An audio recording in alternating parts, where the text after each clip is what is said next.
하나님 말씀은 로마서 4장입니다. 13절부터 25절까지 봅니다.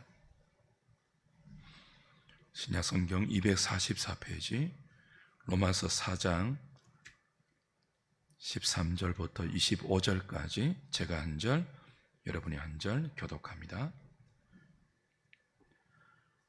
아브라함이나 그 후손에게 세상의 상속자가 되리라고 하신 언약은 율법으로 말미암은 것이 아니요 오직 믿음의 의로 말미암은 것이니라.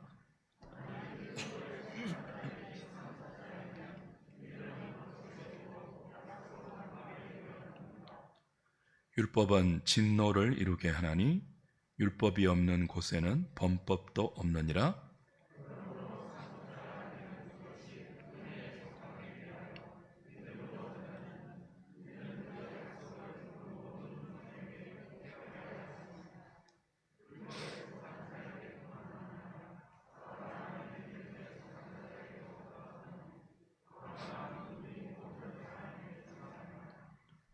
기록된 바 내가 너를 많은 민족의 조상으로 세웠다 하심과 같으니 그가 믿은 바 하나님은 죽은 자를 살리시며 없는 것을 있는 것으로 부르시는 이시니라.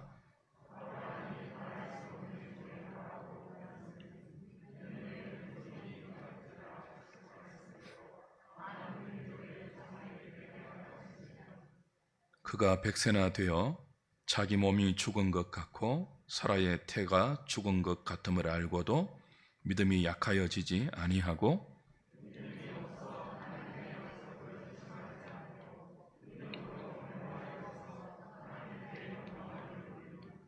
약속하신 그것을 또한 능히 이루실 줄을 확신하였으니 그에게 의로 여겨졌다 기록된 것은 아브라함만 위한 것이 아니요 의로 여기심을 받을 우리도 위함이니 곧 예수 우리 주를 죽은 자 가운데서 살리신 이를 믿는 자니라. 예수는 우리가 범죄한 것 때문에 내줌이 되고 또한 우리를 어렵다 하시기 위하여 살아나셨느니라. 아멘.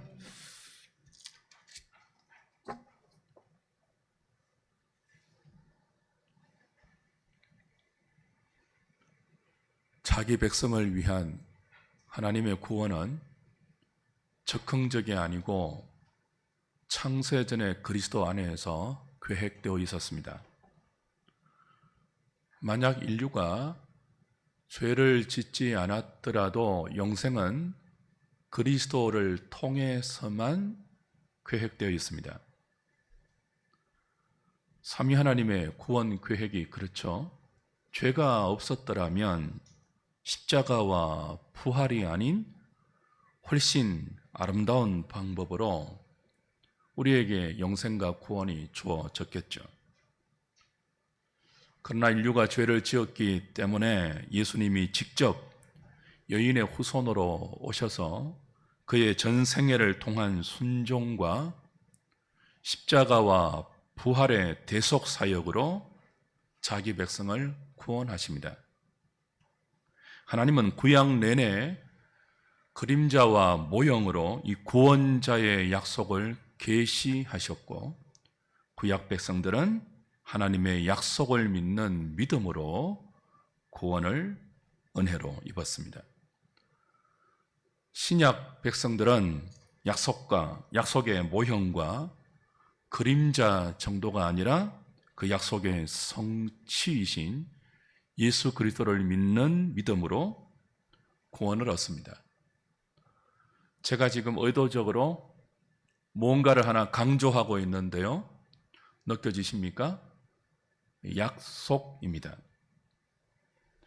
우리는 택한 자의 구원을 위해 하나님이 정하신 방법이 약속을 믿는 믿음이라는 사실을 기억해야 합니다.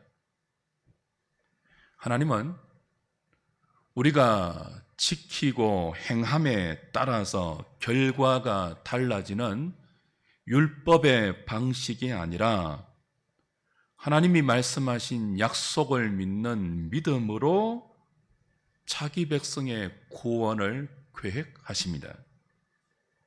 그리고 그 믿음의 방식으로 구원을 이루어 내셨습니다.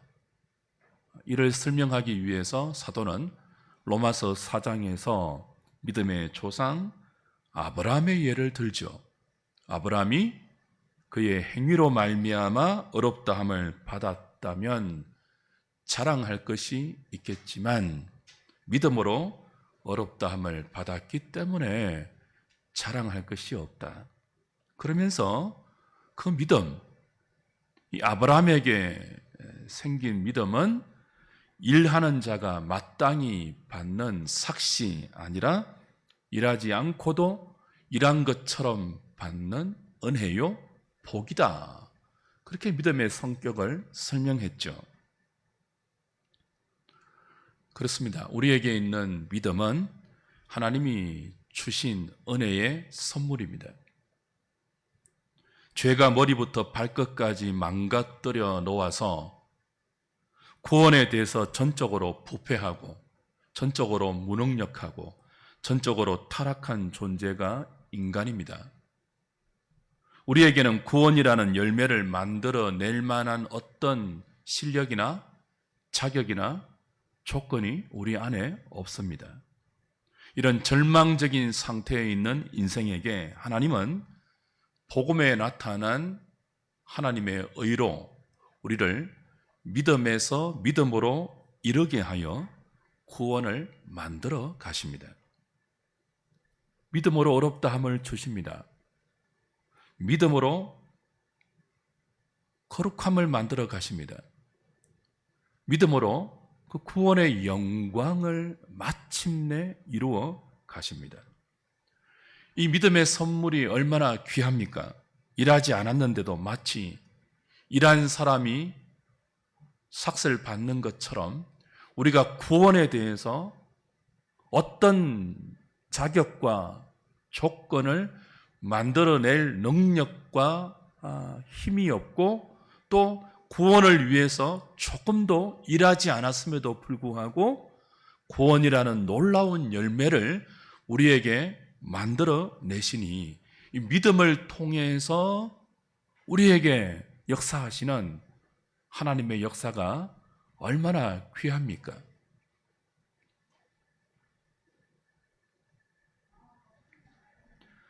그것을 오늘 본문은 믿음으로 말미암은 구원이 할례가 주어지기 전에, 율법이 주어지기 전에 하나님의 약속으로 주어졌고, 아브라함은 그 하나님의 약속을 믿는 믿음으로 세상의 상속자가 되었다.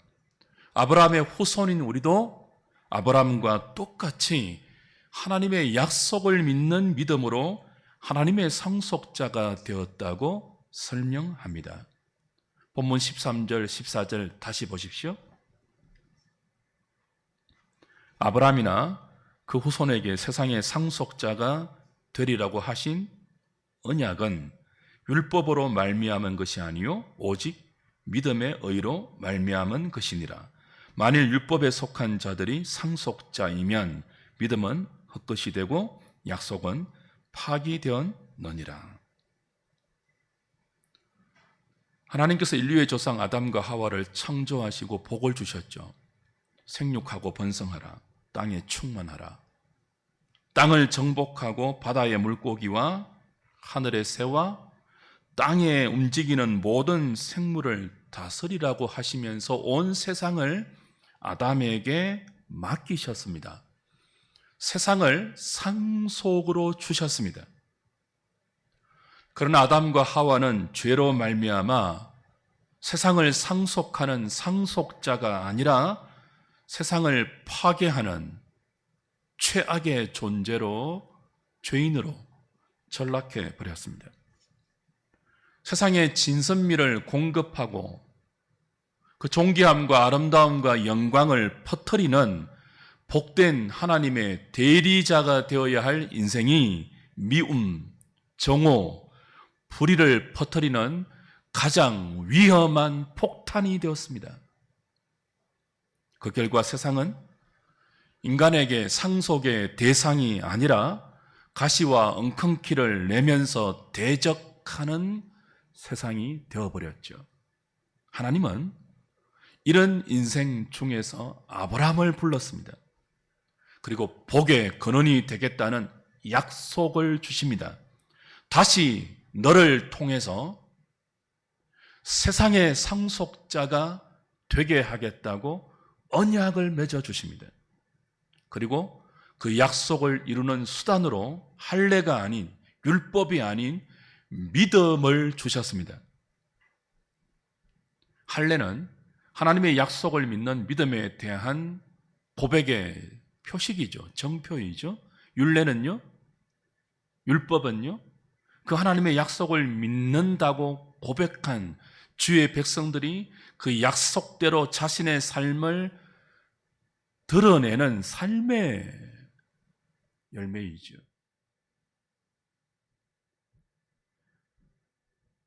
할례와 율법이 귀함에도 불구하고 이 할례와 율법은 하나님의 약속을 받는 방법은 아닙니다. 하나님의 약속을 받는 유일한 방법은 뭡니까? 믿음이에요. 뭐라고요?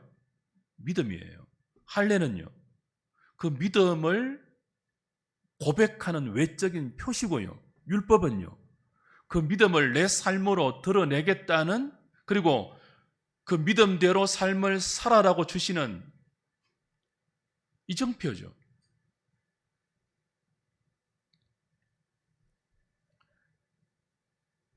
하나님의 약속을 받는 방법으로 정해주신 이 믿음은 우리에게서 나오지 않습니다. 거듭 확인한 것처럼 하나님의 능력과 하나님의 지혜로 우리 안에 만들어내는 신적인 작품이 하나님의 약속을 믿는 우리의 믿음입니다. 아브라함이 그랬던 것처럼 모든 주의 백성들은 할례나 율법이 아닌 하나님의 약속을 믿는 믿음의 방법으로 죄에 속한 이 세상에서 하나님의 나라를 상속받는 상속자가 됩니다. 사도는 아브라함과 우리가 그렇게 믿음으로 상속자가 되는 이유를 은혜에 속하기 위해서다라고 은혜를 강조합니다. 16절입니다. 그러므로 상속자가 되는 그것이 어디에 속하기 위하여? 은혜에 속하기 위하여. 무엇으로 된다고요? 믿음으로 되나니 이는 그 약속을 그 모든 후손에게 굳게 하려 하심이라. 그러면서 하나님께서는 아브라함에게 은혜로 만들어 가신 믿음의 내용을 이렇게 설명합니다. 17절부터예요.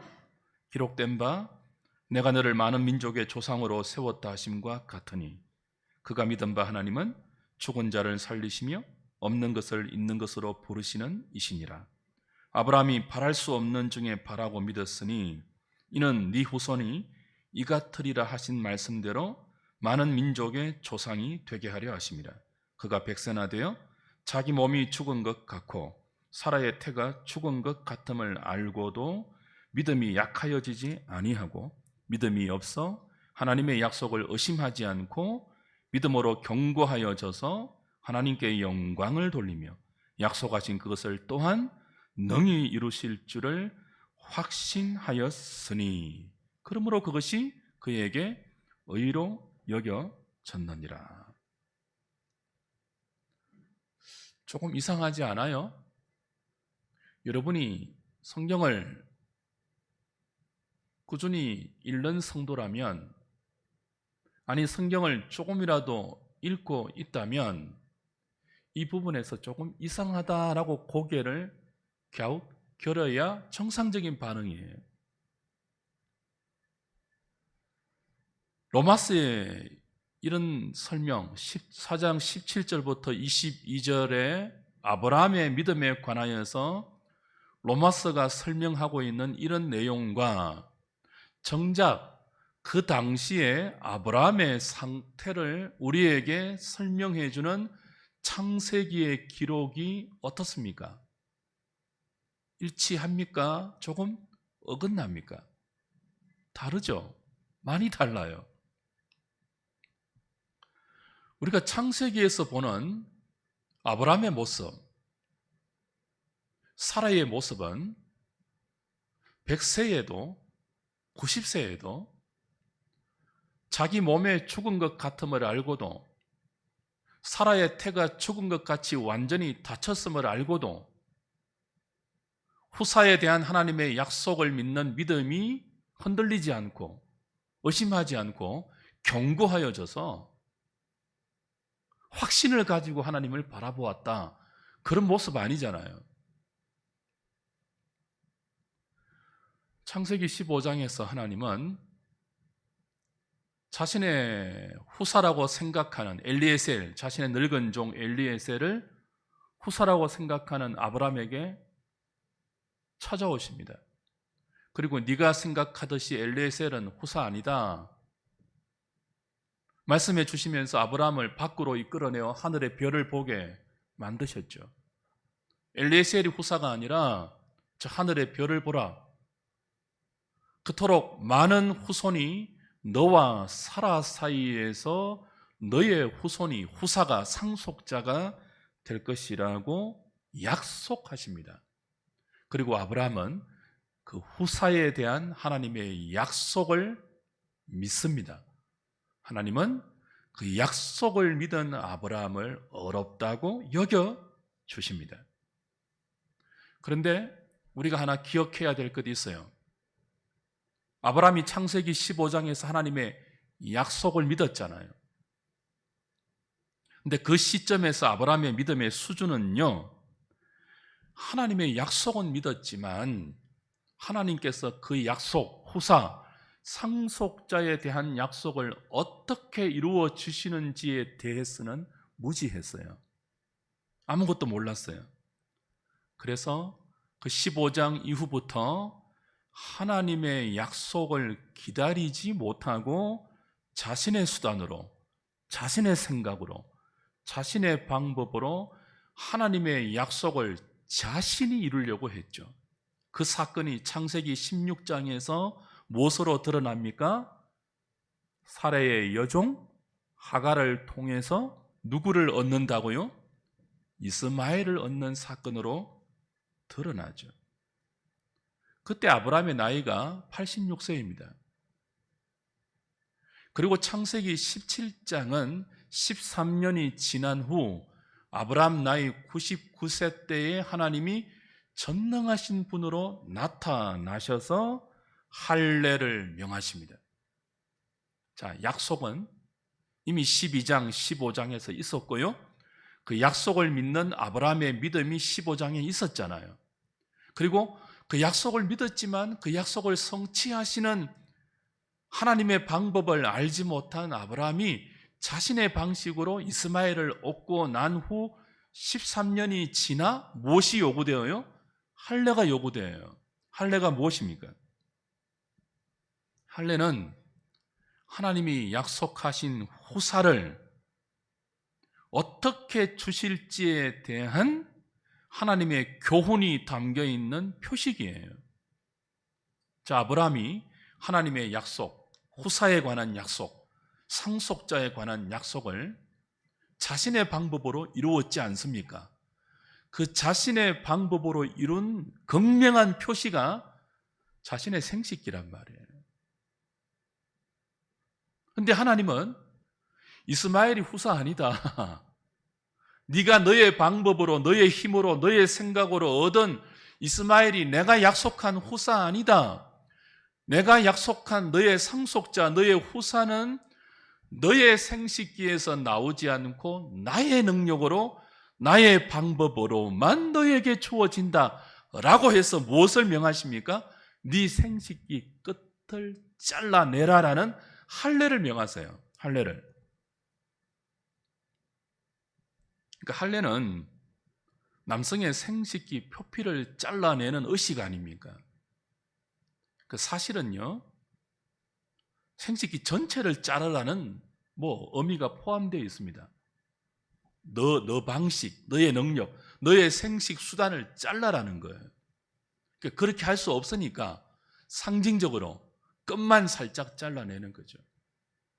네 방법에 대해서 절단하라, 죽어라. 나의 방식으로 후사를, 나의 약속을 이루어 줄게. 그게 할례입니다. 너의 방식이 아니고 네가 잘 몰라도 내가 내 능력으로, 나의 지혜로, 나의 방법으로 나의 약속을 이루어 준다는 것을 믿으면 뭘 행하라고요? 할례를 행하라 라고 하십니다. 그때 아브라함이 어떻게 반응했는지 기억나십니까? 야, 너 방법 아니고 내 방법으로 나의 약속을 이룰게. 그리고 할례를 명했을 때 아브라함이 어떻게 반응했다고요? 웃었습니다. 비웃었습니다. 창세기 17장 17절 가보세요.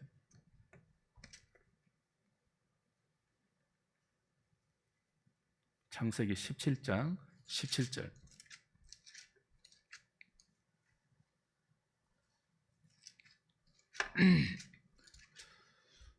같이 읽을까요? 시작. 아브라함이 엎드려 웃으며 마음속으로 이르되 100세 된 사람이 어찌 자식을 낳을까? 사라는 90세니 어찌 출산하리요 하고 아브라함이 이에 하나님께 아뢰어 뭐라고 했습니까? 이스마엘이나 하나님 앞에 살기를 원합니다. 자, 이게 자기 나이 100세에도 자기 몸이 죽은 것 같음을 알고도 사라 나이 90세에 그 사라의 태가 완전히 닫혔음을 알고도 믿음이 약하여지지 않고 견고한 모습입니까? 그렇지 않잖아요. 웃었잖아요. 못 믿었잖아요. 그냥 웃음이 아니고 비웃었잖아요. 내 나이 거의 100세인데, 와이프 나이 거의 90세인데, 이제 우리의 출산 능력, 생식 능력 완전히 끊겼는데 어떻게 우리 몸에서 나와 사라를 통해서 상속자를, 후사를 주시겠다는 건지 확신이 들지 않아서, 믿음이 생기지 않아서 웃었잖아요. 그런데 로마서는 이런 아브라함과 사라를 어떻게 묘사하고 있습니까? 마치 조금의 의심도 없이, 조금의 흔들림도 없이 확신 있는 믿음으로 초지일관 하나님의 약속을 붙드는 그런 사람으로 묘사하고 있죠. 다시 로마서 4장 19절 20절 다시 가보십시오. 그가 100세나 되어 자기 몸이 죽은 것 같고 사라의 태가 죽은 것 같음을 알고도 뭐 했다고요? 믿음이 약하여지지 아니하고. 믿음이 약해졌잖아요. 흔들렸잖아요. 근데 로마서는 다르게 해석하죠. 20절. 믿음이 없어 하나님의 약속을 의심하지 않고, 의심했잖아요. 근데 로마서는요, 의심하지 않고 믿음으로 뭐 해졌어요? 견고하여져서 하나님께 뭐 했다고요? 하나님께 영광을 돌렸습니까? 웃었습니까? 웃었잖아요. 이거 어떻게 하실래요? 이거 어떻게 해결하실래요?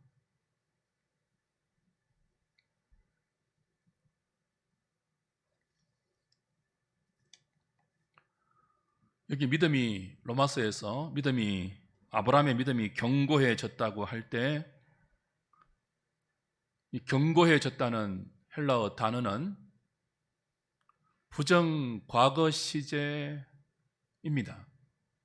아우리스트라고 흔히 우리가 말하는데요, 헬라어 부정 과거 시제 용법 중에, 헬라어를 말씀드려서 죄송합니다, 용법 중에 총괄 용법이라는 용법이 있어요.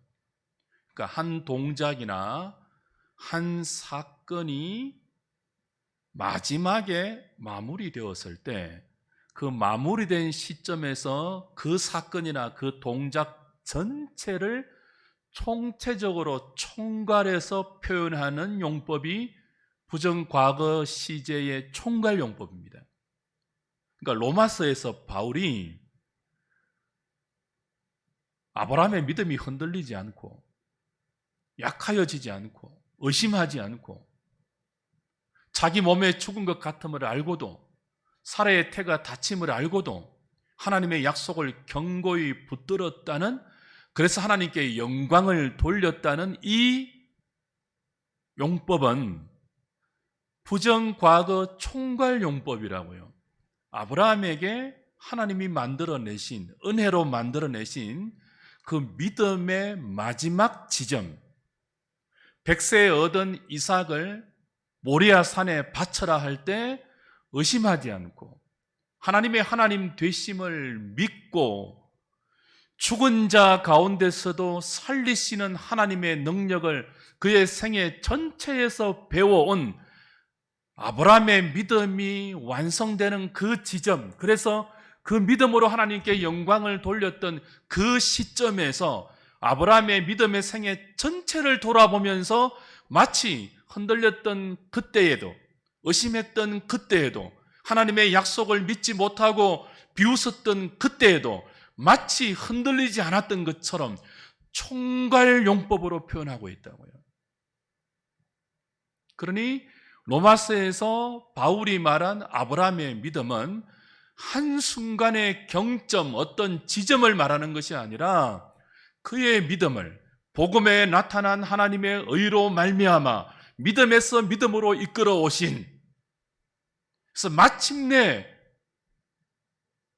하나님이 어떤 분임을 그의 전생애 동안 배우고 깨달아서 그 앞에 항복하고 굴복해서 어떤 약속과 어떤 요구에도 순종으로 반응하는 그 지점에서 아브라함 생애 전체의 믿음을 표현하고 있는 거죠.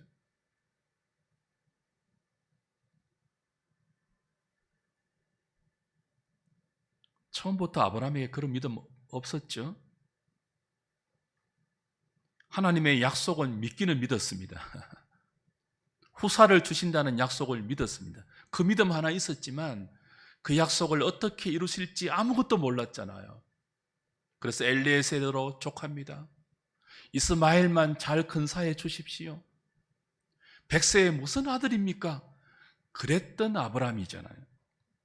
그런 아브라함에게 하나님은 당신의 신실하심과 끝없는 설득과 가르침과 하나님 되심을 그에게 부지런히 보여주셔서 마침내 누가 봐도 아브라함의 수단과 아브라함의 힘이 아닌 하나님만 하셨다는 그 방식으로 그 나이 100세 때에, 아내 나이 90세 때에 하나님의 능력으로 이삭을 주셔서 하나님은 죽은 자를 살리시는 분이고 없는 것에서 모든 것을 만드시는 분임을 가르쳐 마침내 할례의 의미대로 하나님이 그런 분입니다 라고 마지막에는 100세에 얻은 이삭까지 따지지 않고 묻지 않고 하나님께 바치는 믿음의 사람으로 자라갔죠.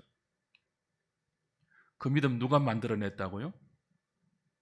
하나님이 만들어냈습니다. 그러니 믿음은 자랑할 것이 못됩니다.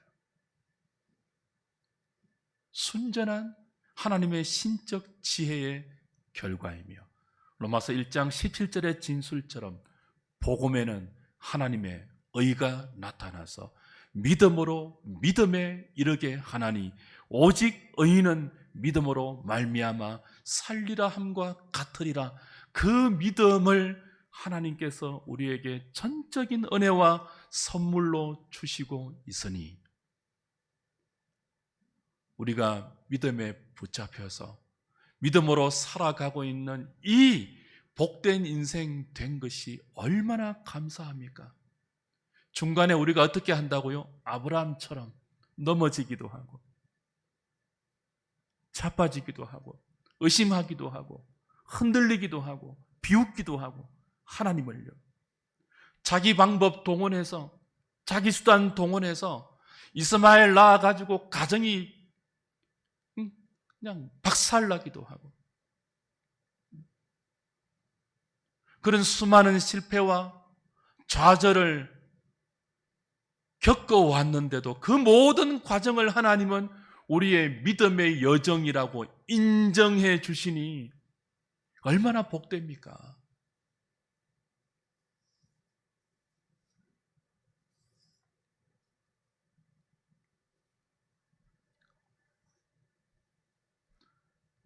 과분한 은혜입니다. 정말 과분한 은혜입니다. 믿음이 견고하지도 않았던 아브라함을 믿음이 견고했다고 인정해 주잖아요. 흔들리고 의심하고 비웃었던 아브라함인데 하나님께 영광을 돌렸다고 평가해 주시잖아요. 오늘 저와 여러분에게도 하나님이 그런 믿음의 사람으로 만들어 가십니다. 그러면서 자주 흔들리고 자주 넘어지고 자주 하나님이 기뻐하지 않는 자신의 방식으로 하나님의 약속을 이루려고 하는 아브라함 같고 야곱 같은 우리들을 이스라엘로 변화시켜 가시면서 그 모든 우리의 연약함을 하나님의 은혜로 품고 받아내면서 이런 우리의 실수조차도 믿음으로 평가해 주시고 인정해 주시니 너무 과분한 은혜 아닙니까? 야, 너 탈락이야. 그러지 않고요. 야, 너 3-4번 끝났어. 그러지 않고요. 하나님을 비웃었는데도 그 좋은 믿음이라고 평가해 주시면서 우리를 상속자로 만들어가고 계시니 얼마나 과분한 은혜입니까? 또 하나 잊지 말아야 할 중요한 지점이 있습니다.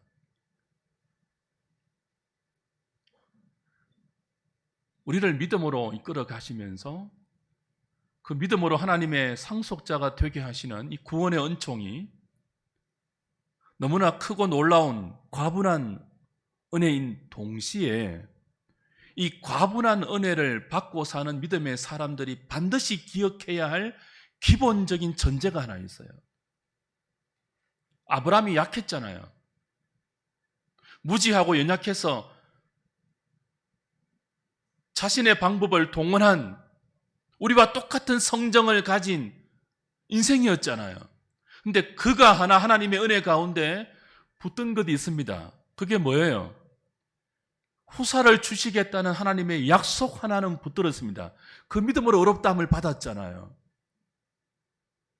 그러니까 아브라함이 이스마엘을 얻고 하나님의 약속을 믿지 못하고 비웃고 흔들리고 의심했지만 그러나 기본적으로 이스마엘을 얻었던 그 자기 방법에도 무엇을 위한 자기 방법의 동원입니까? 하나님의 약속을 이루기 위한 자기의 방법이란 말이에요.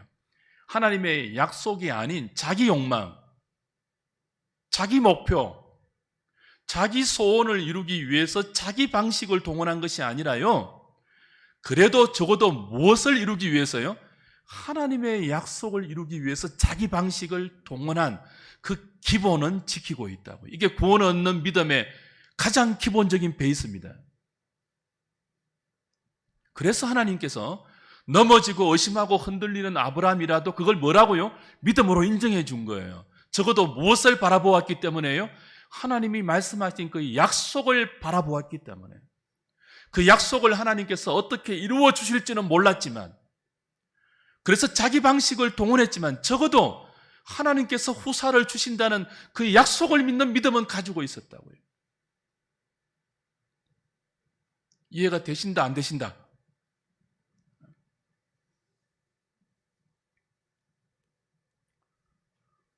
그리고 하나님은 그런 아브라함의 전 생애에 걸쳐서 어떻게 당신의 약속을 이루어 가시는지 아브라함의 방식이 아닌, 아브라함의 생각이 아닌, 그 생각과 방식과 동원할 수 있는 힘이 물리적으로 모두 끊길 수밖에 없는 100세 때에 하나님의 방법을 의지할 수밖에 없는 죽은 것 같이 된 그때에 이삭을 주심으로 하나님의 약속은 인간이 이룰 수 없음을, 오직 하나님만이 이룰 수 있음을 그에게 분명히 가르쳐 주셨죠. 그리고 아브라함은 전생애 동안 그 하나님의 가르침에 붙들려 마침내 하나님을 그런 하나님이라고 고백하는 믿음의 자리에 도달하게 됩니다. 아브라함만이 아니에요. 아브라함을 따르는 모든 믿음의 후손들도 동일하게 하나님의 약속을 믿는 믿음으로 구원에 이르는 놀라운 순례길에 초청받고 있습니다. 그리고 아브라함에게 믿음을 만들어 가셨던 것처럼 오늘 저와 여러분에게도 하나님께서 그 복된 구원 얻는 믿음을 우리의 전생애 동안에 만들어가고 계십니다.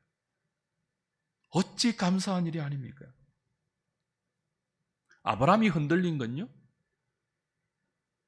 자신의 욕망을, 하나님이 약속해 주지도 않는 자신의 욕망을 위해서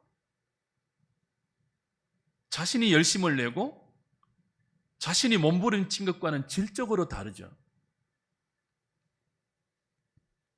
하나님의 약속과 무관한 것은 아무리 간절해도요, 아무리 열심을 내고 아무리 우리의 진심을 동원해도요, 하나님께서 믿음으로 평가해 주지 않습니다. 그건 욕망의 몸부림에 불과해요. 하나님의 약속이 아닌 것을 붙들고 아무리 하나님께 열심히 기도하고 우리의 진심을 토로하고 하나님께 울부짖고 매달려도 그건 믿음으로 평가하지 않아요. 그러나 하나님의 약속을 붙들고 우리가 몸부림친 것은 비록 하나님이 기뻐하는 방식이 아니라 할지라도, 우리의 인간적인 수단이라 할지라도 그것이 하나님의 약속을 믿는 믿음을 보고한 것이라면 믿음으로 인정해 주세요.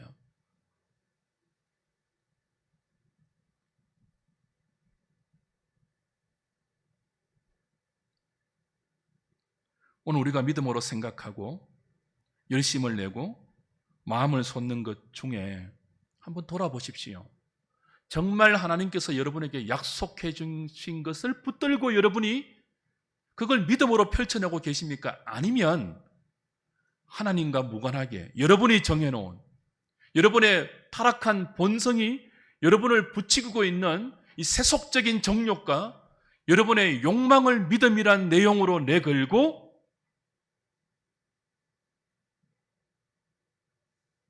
나아가고 있습니까?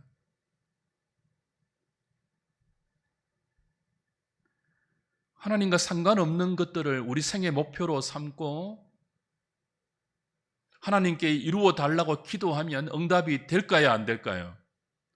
허락하실 수가 없죠. 기본 아닙니까? 내가 아무리 간절해도 하나님이 내 현실에 그 간절한 나의 소망을 이루어주지 않으면 정상적인 신자라면 깨달을 수 있어야 되죠. 하나님의 약속이 아닌가 보다, 이건 하나님의 약속과 무관한 내 욕망인가 보다라고 생각을 돌이킬 수 있어야 하지 않겠습니까? 근데 많은 경우 저와 여러분은 미련해서요, 끝까지 밀어붙입니다. 40일 금식도 하고 막 이거 안 들어주시면 나 죽습니다 하나님, 땡깡 부리기도 하고요. 그래서 끝까지 자기 방식으로, 끝까지 세상적인 방식으로 자신이 원하는 것을 이루어내고 그때 하나님이 은혜로 이것을 이루어 주셨습니다라고 간증하는 것은 얼마나 우습고 부끄러운 것입니까? 그 하나님과 아무 상관없거든요. 그건 믿음의 여정으로 인정해 주지 않습니다. 근데 오늘 저와 여러분에게 우리 주변에 신자의 삶의 목표 가운데, 그리고 우리가 하는 많은 믿음의 고백들 가운데 하나님의 약속과 아무 상관없는 자기 욕망을 걸어놓고 그것이 자신이 경주하는 믿음의 목표라고 말하는 모습들을 너무 자주 보죠. 간절함도 있고 진심도 있고 열심도 있는데요, 그 간절함과 진심이 하나님의 약속과 아무런 상관이 없다면 돌이켜야 합니다. 그걸 돌아보셔야 합니다. 우리가 얼마나 자주 하나님의 약속 아닌 것이 이루어져서 기뻐하고 하나님의 약속 아닌 것이 이루어지지 않아서 좌절하고 있습니까? 여러분의 기쁨은, 여러분의 좌절은 하나님의 약속에 근거합니까? 그렇지 않습니까? 그걸 잘 분별할 수 있는 지혜가 있기를 하나님의 이름으로 축복합니다. 갈라디아서 3장을 찾고 말씀을 마무리하겠습니다. 갈라디아서 3장입니다. 13절부터입니다.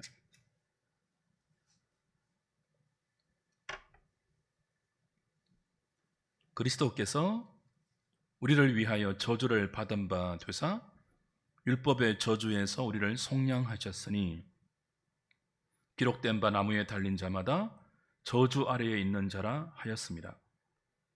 이는 그리스도 예수 안에서 아브라함의 복이 이방인에게 미치게 하고 또 우리로 하여금 믿음으로 말미암아 성령의 약속을 받게 하려 함이라. 형제들아, 내가 사람의 예대로 말하노니 사람의 언약이라도 정한 후에는 아무도 폐하거나 더하거나 하지 못하느라. 16절 같이 있습니다. 이 약속들은 아브라함과 그 자손에게 말씀하신 것인데 여럿을 가리켜 그 자손들이라 하지 아니하시고 오직 한 사람을 가리켜 내 자손이라 하셨으니 곧 그리스도라. 예수님께서 우리가 받아야 할 저주를 대신해서 십자가를 치신 이유가 무엇입니까? 율법의 저주에서 우리를 속량하사 아브라함이 받았던 그 믿음의 복을 이방인인 우리에게도 주기 위해서입니다. 그것을 위해서 그리스도가 약속의 성취로 이 땅에 오셔서 십자가를 지시고 율법의 저주를 속량해서 믿음의 복을 우리에게 미치게 하셨습니다. 그 복을 사도는 구체적으로 믿음으로 말미암아 성령의 약속을 받은 것이다, 그렇게 갈라디아서에서 주석하고 있습니다. 아브라함이 믿음으로 하나님의 약속을 받은 것처럼 이제 저와 여러분들이 하나님의 아들 예수 그리스도를 믿는 이 믿음은 성령으로 말미암아 약속을 받은 약속의 성취의 결과입니다. 그 성령의 약속이 구체적으로 우리에게 성취되고 실현된 것이 예수 그리스도입니다. 창세기 12장에서 하나님이 아브라함을 부를 때 네 씨로 말미암아 천하 만민이 복을 받을 것이라고 약속하셨죠? 아브라함의 씨로 말미암아 천하 만민이 복을 받을 것이라는 이 약속은 유대인들의 혈통적인 번성을 뜻하지 않죠. 그리고 창세기 15장에서 네 자손이 하늘의 별같이 창대할 것이라는 이 약속도 아브라함의 육신적인 혈통 이스라엘의 번성을 뜻하지 않죠. 다시 갈라디아서 3장 16절 다시 확인해 보십시오. 이 약속들은 창세기 12장, 창세기 15장에서 아브라함에게 주신 그 약속들은 아브라함과 그 자손에게 말씀하신 것인데 여럿을 가리켜 그 자손들이라 하지 아니하시고 오직 한 사람을 가리켜 내 자손이라 하셨으니 곧 누구라고요? 그리스도라. 하나님께서 아브라함에게 하신 자손의 약속의 궁극적인 성취는 복수가 아니에요. 한 사람, 단수, 오직 예수 그리스도 한 분이에요. 이 예수를 믿음으로 말미암아 천하 만민이 복을 받습니다. 이 예수를 믿음으로 말미암아 하늘의 별 같은 믿음의 백성들이 탄생됩니다. 그들이 세상을 상속하는 하나님의 후사가 됩니다. 하나님은 아브라함에게 하신 이 약속이 오늘 우리에게도 미칠 수 있도록 독생자 예수 그리스도를 십자가에 내어주셨습니다. 그리스도는 역사를 뚫고 하늘 보좌를 버리고 이 땅에 오셔서 당신의 약속을 신실하게 구원으로 이루어 내셨습니다. 그리고 성부와 성자는 지금도 성령을 보내셔서 우리를 믿음으로 어렵게 하시고 믿음으로 거룩하게 하시고 믿음으로 영화롭게 만들어 가시면서 그 약속을 역사 가운데 우리의 생애 가운데 성취하고 계십니다. 여러분은 그 하나님의 약속을 이루시는 신실한 손길에 붙들려 있다고요.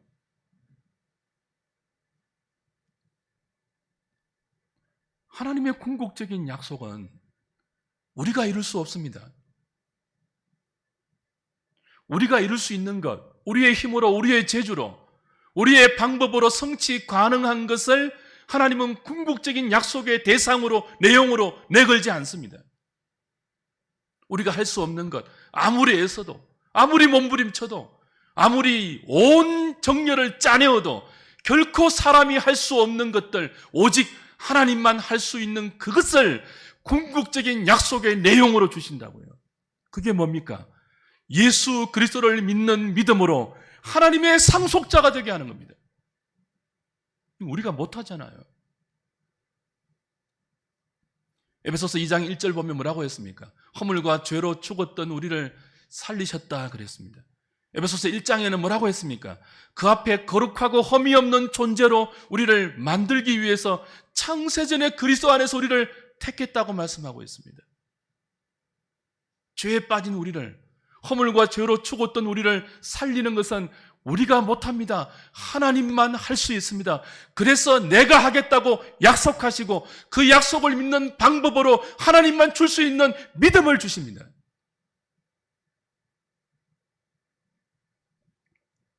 죽을 뻔한 존재는 사람도 살릴 수 있죠.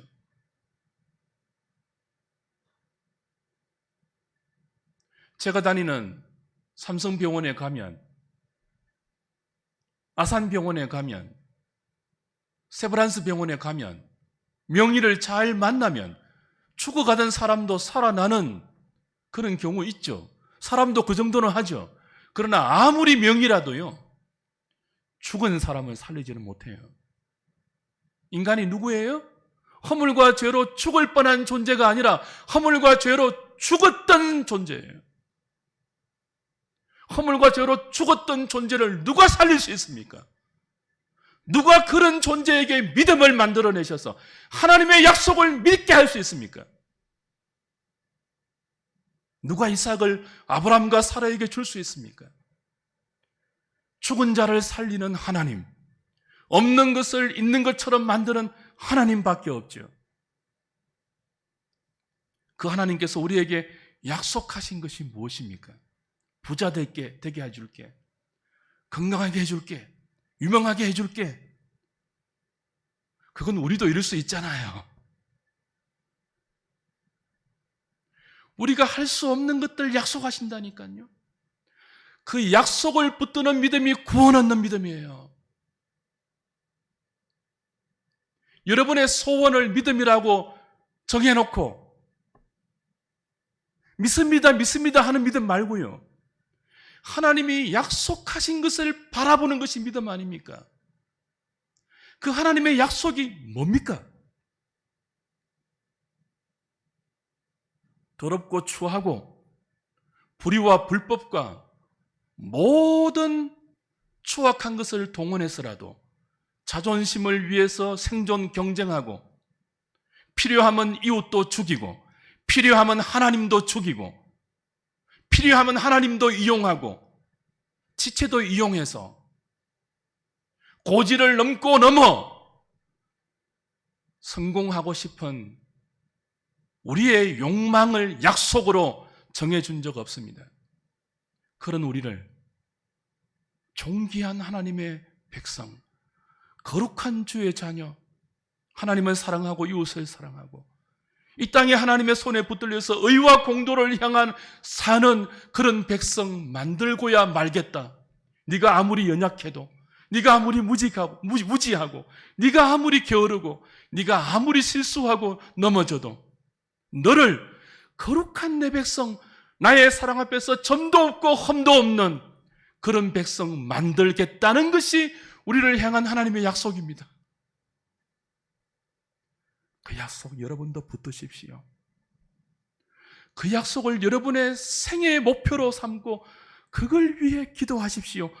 그 약속을 붙들기 때문에 때로 무지하고 연약해서 우리의 방법, 우리의 수단 동원할 때 있어도, 그래서 실패할 때 있어도 다시 일으켜 주시는 하나님을 만나십시오. 여러분의 남은 생애가 그 약속의 여정에 붙들려 있음을 확인하시고, 약속 아닌 욕망을 생애 목표로 걸고 있다면 오늘 내려놓을 수 있기를 바랍니다. 그 약속을 믿는 믿음으로 감사와 감격과 기쁨으로 남은 여러분의 생애를 한 걸음씩 믿음으로 살아가는 우리 하누리 식구들 다 되시기를 주님의 이름으로 축복합니다.